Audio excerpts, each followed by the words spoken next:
everyone. Today I'm going to show you what a PowerPoint add-in looks like and talk a little bit about the JavaScript API that powers the add-ins model. So here I have PowerPoint fired up, and in PowerPoint I've added an add-in in the task pane form, which means that it lives at the side of the presentation, and you can do things like, for example, resizing it.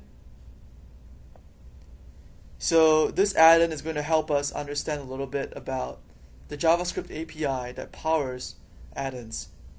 Let's select a tutorial. Today I want to learn how to read and write text. So you see in PowerPoint I have two slides, a title slide and a content slide. For the title slide, I have a box over here that's blank right now. So let's put my cursor in it. And what this method is going to do is that it's going to set selected data async. It is going to look at what you have selected right now and replace it with hello world, or rather write hello world to it. It's a simple line of JavaScript, this line over here, and it's going to do wonders, as we'll see.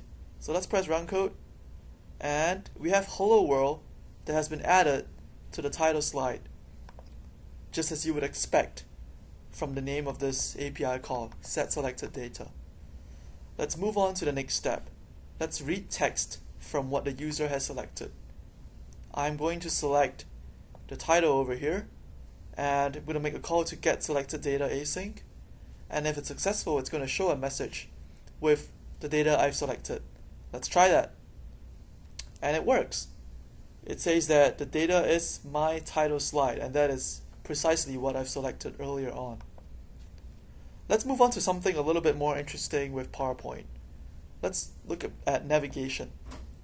So in PowerPoint, we have the concept of different slides, and navigation allows you to make API calls to navigate between those slides. So we could jump from slide 1 to slide 2, and so on and so forth. So I'm on slide 1 now. Let's press run code to get the ID of the first slide and store it in a variable. In this case, I'm storing in the first slide ID. So I have gotten the ID successfully. Now let's spice things up a little bit. Let's go to slide 2 and let's move on to the next step of the tutorial, which is to go to a slide by ID. In this case, my ID is the ID of slide 1 earlier on that I've saved over here in globals.firstSlideID. So when I make a call to go to by ID async, it's going to jump back to slide 1.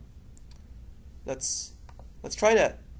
Let's press run code, and we have moved back to slide 1 by a very simple API call.